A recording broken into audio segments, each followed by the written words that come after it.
ചില competitive examination ചോദിച്ച ഒരു മാത്സ് ക്വസ്റ്റ്യൻ ഇങ്ങനെയായിരുന്നു. 10:10 എത്ര ഘടകങ്ങളുണ്ട്? 11, 20, 100, 120 അങ്ങനെ 4 ഓപ്ഷൻസ് നൽകിയിട്ടുണ്ട്. 10:10 ഘടകങ്ങൾ എന്ന് കാണാൻ വഴി എന്താണെന്ന് വെച്ച് കഴിഞ്ഞാൽ നമ്മൾ ആദ്യം ചെയ്യേണ്ടത് ഈ 10നെ അഭാജ്യ സംഖ്യയുടെ ഗുണഫലമായിട്ട് എഴുതുന്നു. 10നെ ഘടകങ്ങളാക്കി എന്ന് കിട്ടുക നമുക്ക് 2 × 5 ആണ് 10. 2 ഒരു അഭാജ്യ സംഖ്യയാണ്, 5 മറ്റൊരു അഭാജ്യ സംഖ്യയാണ്. ഇവയുടെ ഗുണഫലമാണ് 10. ഇപ്പോൾ 2 × 5 എന്നാൽ ഹോൾഡിസ്റ്റ് എത്രയാണ്? 10. ഇപ്പോൾ 2 × 5 ഹോൾഡിസ്റ്റ് 10 എന്ന് കിട്ടും.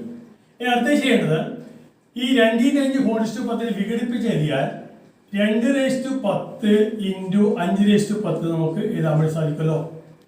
ഇനി ഇപ്പൊ അഭാജ്യ സംഖ്യയുടെ കൃതികളുടെ ഗുണഫലമായിട്ട് നമ്മൾ ഇവിടെ എഴുതി കഴിഞ്ഞു. ഇനി ഈ ഘടകങ്ങളുടെ എണ്ണം കാണാൻ വഴി എന്താണെന്ന് വെച്ച് കഴിഞ്ഞാൽ എത്ര എണ്ണം ഉണ്ടെന്ന് കാണാൻ വഴി ഇവിടെ 2ന്റെ കൃതി 10 ആണ്. ഈ 10നേക്കാൾ 1 കൂടുതൽ എടുക്കുക, അതായത് 11 ഗുണിക്കണം. ഇവിടെ 5ന്റെ കൃതി എത്രയാണ്? 10 ആണ്. അതിനേക്കാൾ 1 കൂടുതൽ എടുക്കുക, അത് എത്രയാണ്? 11 കിട്ടും. അപ്പോൾ 15 × 15 എത്രയാണ്?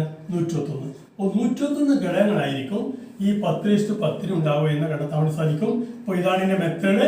10നെ അഭാജ്യ സംഖ്യയുടെ ഘടകങ്ങളുടെ ഗുണഫലമായി എഴുതുന്നു. അപ്പോൾ അതിന്റെ കൃതി 10 ആണ്. അതിനെ സ്പ്ലിറ്റ് ചെയ്ത് എഴുതി കഴിഞ്ഞാൽ 2 അഭാജ്യ സംഖ്യയുടെ കൃതികളുടെ ഗുണഫലമായിട്ട് എഴുതാൻ പറ്റുന്നുണ്ട്. അത് കഴിഞ്ഞാൽ ചെയ്യേണ്ടത് 2 കൃതി 10 ആയതുകൊണ്ട് അതിനേക്കാൾ 1 കൂടുതൽ എടുക്കുക, 11 ഗുണിക്കണം. വീണ്ടും കൃതി 10 ആണ്, അതിനേക്കാൾ 1 കൂടുതൽ എടുക്കുക, 11. 15 × 15 121. 121 ആണ് ഈ ഉത്തരമായിട്ട് വരിക.